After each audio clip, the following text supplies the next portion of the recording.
அன்புடன் கோவிந்தராஜுலு மணல்மேடு வெதர்மேன் வானிலை ஊடக நேயர்களுக்கு விடியற் காலை வணக்கங்கள். இன்று மே மாதம் 15ஆம் தேதி, வைகாசி மாதம் முதல் தேதி. வைகாசி சித்திரை முடிஞ்சு வைகாசி பிறந்துடுச்சு. ஆனால் இன்னும் ஒரு 14 சித்திரை, இப்போ வைகாசி 14 வரைக்கும் அக்னி நட்சத்திரம் இருக்குது. ரைட்டு. நம்மளுடைய தலைப்பு செய்தி என்னென்னு கேட்டிங்கன்னா, அதாவது இம்பார்ட்டன்ட் நியூஸு, முன்கூட்டியே தொடங்கிய தென்மேற்கு பருவமழை. இன்றைக்கி சொல்லுவாங்கன்னு எதிர்பார்த்தோம், நேற்று சொல்லுவாங்கன்னு எதிர்பார்த்தோம். 13ஆம் தேதி அவங்க சொன்ன மாதிரியே அந்தமான், தெற்கு அந்தமானில் தென்மேற்கு பருவமழை தொடங்கியதுன்னு சொல்லிட்டாங்க. அடுத்தது வங்கக்கடலில் சக்திங்கிற ஒரு புயல் உருவாக போகுது. அது கொஸ்டின் மார்க். ரைட்டுங்களா? மே மாத இறுதி வரை தினமும் கடலோரமும் வங்க கடலோரமும் பெய்ய போகும் கனமழை. இதுதான் விஷயம். அதாவது தென்மேற்கு பருவமழைங்கிறது நமக்கான மழை இல்லை. ஒரு மொதல் விஷயம் அதை நம்ம புரிஞ்சுக்கணும். உங்களுக்கு தெரியும், அது மேற்கு தொடர்ச்சி மலை மாவட்டங்கள், கேரள கடற்கரை மாவட்டங்கள், கர்நாடக கடற்கரையை ஒட்டிய தமிழக மாவட்டங்களுக்கு அது பெய்யும். கர்நாடகா, கேரளா இதுக்கெல்லாம் மழை பெய்யும். ஓகேங்களா? அதுவும் இல்லாமல் வட மாவட்டங்களுக்கும் தென்மேற்கு பருவமழை தான். தென்மேற்கு பருவமழை இந்தியாவில் பெய்கிற மழையில் கிட்டத்தட்ட ஒரு 70% மழை தென்மேற்கு பருவமழையால் தான் பெய்யும். ஒரு 30% தான் வடகிழக்கு பருவமழை. அது நமக்கான மழை. தென்மேற்கு பருவமழை நமக்கான மழை இல்லை. அதனால தான் நான் என்ன சொல்லியிருக்கேன்னா, மே மாத இறுதி வரை தினமும் வங்கக்கடலோரமும் பெய்ய போகும். ஏன்னா நான் எப்பொழுதுமே சொல்லுவேன், ஒரு 60 கிலோமீட்டர் வித்துக்கு மழை பெய்யாது, வெப்பசலன மழைன்னு. ஆனால் இப்போ அப்படி கிடையாது. இப்போ என்னன்னு கேட்டிங்கன்னா, அரபிக் கடலோரம் ஒரு சுழற்சி ஒன்று உருவாக போகுது 25ஆம் தேதி வாக்கில்.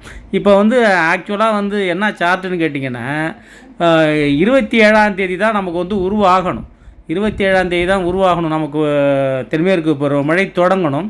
ஆனால் 10 நாள் முன்னாடியே தொடங்கிடுச்சு. அதே மாதிரி 25ஆம் தேதின்னு சொல்கிறாங்களா, அதெல்லாம் சும்மா.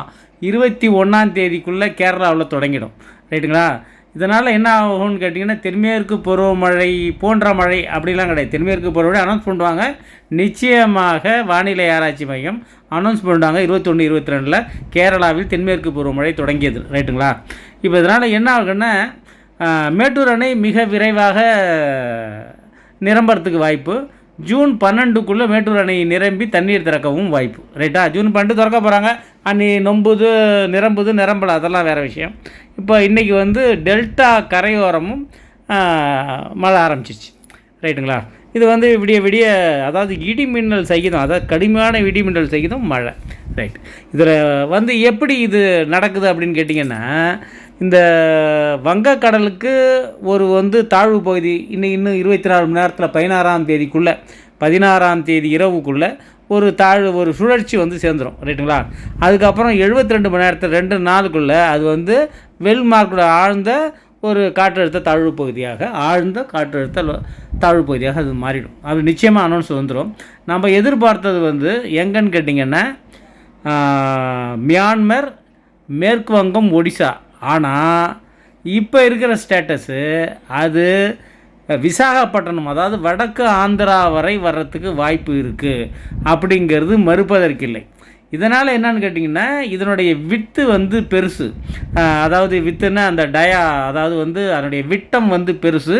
சக்தி புயலாக போகிற, அதாவது ஒரு மார்ஜினல் சைக்கிள், அதாவது ஒரு வெல்மார்க் ரோட் ப்ரெஷரை தாண்டி, ஒரு ஆழ்ந்த காற்றழுத்த தாழ்வுமண்டலம் தாண்டி ஒரு சிறிய புயலாக, லிஸ்ட்டில் இருக்கிற சக்திங்கிற புயலாக, அது சிலோன் வச்ச பேர், புயலாக மாறவும் வாய்ப்பு இருக்குது அப்படிங்கிறத நம்மளால் மறுக்க முடியாது.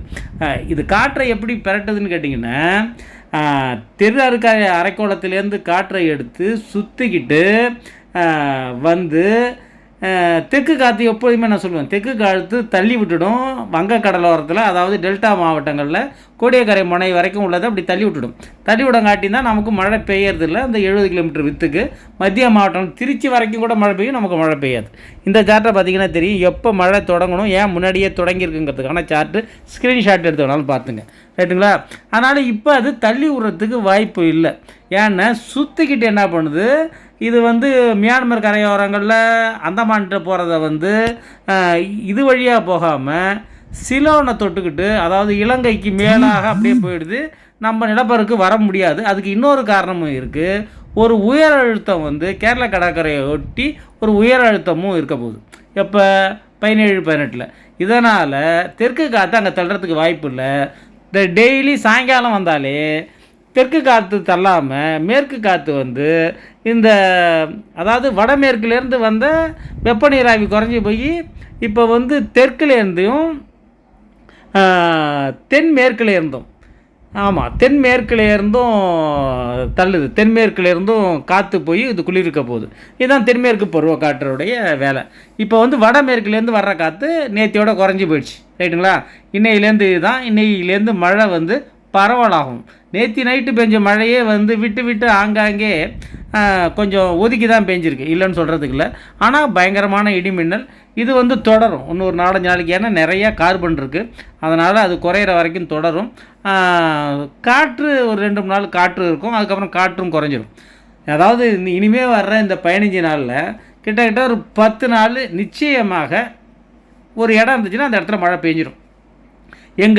இதில் என்ன பெரிய விஷயம்னு கேட்டிங்கன்னா, வங்க கடலோரமும் பெய்யும் தான் அப்படிங்கிறது தான் விஷயம். மேற்கு மாவட்டங்களில், மத்திய மாவட்டங்களில் குற்றாலத்தில் வெள்ளம், அங்கே வெள்ளம், தென் மாவட்டங்கள்லாம் வெள்ளம். ரைட்டுங்களா? அதாவது லோக்கல் ஃப்ளட்டுன்னு சொல்லுவாங்க. கேரளாவில் வெள்ளம். ரைட்டுங்களா? இதோடு விட்டு வைக்கல, சென்னையில் வெள்ளம்லாம் இல்லை, சென்னையில் அளவுக்கு அதிகமான மழை. அதாவது இந்த மழை காலத்தில் எப்பொழுதுமே இல்லாத மாதிரி மே மாதத்தில் ஒரு மழை பெய்ய போகுது. வெப்பம் இருக்கும். அதாவது வந்து அக்னி நட்சத்திர காலத்தில் வெப்பம் வந்து சூரியனுடைய குத்துக்கதி இருக்கிறதுனால வெப்பம் இருக்குங்கிறதுல மறுக்கவே முடியாது. அதுவும் இல்லாமல் இப்போ டிராபிக்கல் ஹார்வெஸ்ட் சொல்லுது பாருங்கள். அதாவது வந்து மே 21 to May 27, May 28 to June 3. ரைட்டுங்களா? அதுக்கப்புறம் ஜூன் 3ஆம் தேதிக்கு மேலே மழை குறையும். அதான் நான் முதலே சொல்லியிருப்பேன், ஏற விட்டு ஏணி எடுத்துரும் அப்படிங்கிற மாதிரி. இந்த பகுதிகளுக்கு மழை பெய்யறது வந்து அது ஒரு கட்ட கட்டியிருக்கும் பாருங்கள். இந்த பகுதிகளுக்கு மழை பெய்ய போகிறது நிச்சயம்.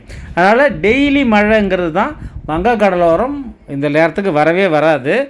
அதாவது மே மாதத்தில் இந்த மாதிரி தென்மேற்கு பருவமழை ஆரம்பிச்சிச்சு. முதல்ல தென்மேற்கு பருவமழை இல்லைன்னா நமக்கு வெப்பசலன மழை எப்போயாவது எட்டும், டெய்லியெல்லாம் பெய்யாது. இப்போ பெய்யறதுக்கான காரணம் சொல்லிட்டேன். இந்த பக்கம் ஒரு சுழற்சி, இந்த பக்கம் ஒரு சுழற்சி. இது வந்து நம்ம வந்து தெற்கு காற்றை வந்து திசை மாற்ற போகுது. திசை மாற்றினா தெற்கு காற்று நேராக உள்ளே நுழைஞ்சி வடக்க போக போகிறதில்ல, அந்தமான் கடல் பகுதிக்கும் வங்கக்கடல் நிகழ்வுக்கும் போகுது.